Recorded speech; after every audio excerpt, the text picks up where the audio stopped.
পুরান ঢাকার মিটফোর্ড হাসপাতালে আলোচিত সোহাগ হত্যাকাণ্ডের পর এবার গাজীপুরে এক সাংবাদিককে ইট দিয়ে থেতলে জখম এবং আরেক সাংবাদিককে নৃশংসভাবে হত্যার ঘটনা ঘটেছে।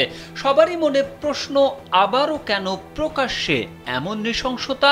ঘটনাস্থলে একটি দোকানের সিসি ক্যামেরার ফুটেজ দেখে পুলিশ জানিয়েছে, আসাদুজ্জামানকে হত্যার আগে খুনিরা দেশীয় অস্ত্র নিয়ে এক ব্যক্তিকে ধাওয়া করছিল। আসাদুজ্জামান তুহিন সেই দৃশ্য মুঠোফোনে ভিডিও করছিলেন, তখন তাকেও ধাওয়া করে হত্যা করা হয়। গাজীপুর মহানগর পুলিশের উপকমিশনার রবিউল হাসান জানান, প্রাথমিকভাবে ধারণা করা হচ্ছে সাংবাদিকের ওপর হামলার ঘটনা ভিডিও করায় সে সন্ত্রাসীদের টার্গেটে পরিণত হয়েছে। পুলিশ সূত্রে জানা গেছে, গাজীপুর নগরের বাসন, ভোগরা ও চান্দনা চৌরাস্তা এলাকায় একটি চক্র আছে যারা ছিনতাইয়ের সঙ্গে জড়িত।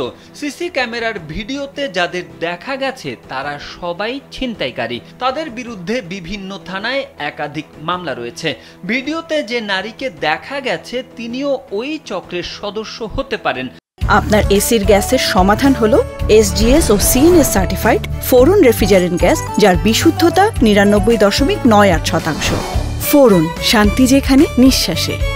চান্দনা চৌরাস্তা এলাকায় বিভিন্ন ধরনের ফাঁদ পেতে এই চক্র ছিনতাই করে থাকে।